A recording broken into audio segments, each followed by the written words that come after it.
To practice bird dog, come to tabletop position on your mat, with your hands underneath your shoulders about shoulder width apart, and your knees underneath your hips about hip distance apart.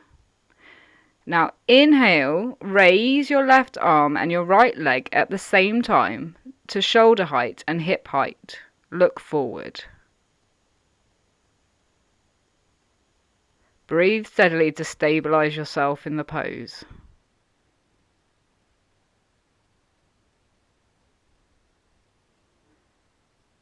Exhale and lower your arm and leg.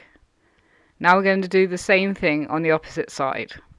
So inhale and raise your right arm and your left leg at the same time to shoulder height and hip height. Again, looking forward.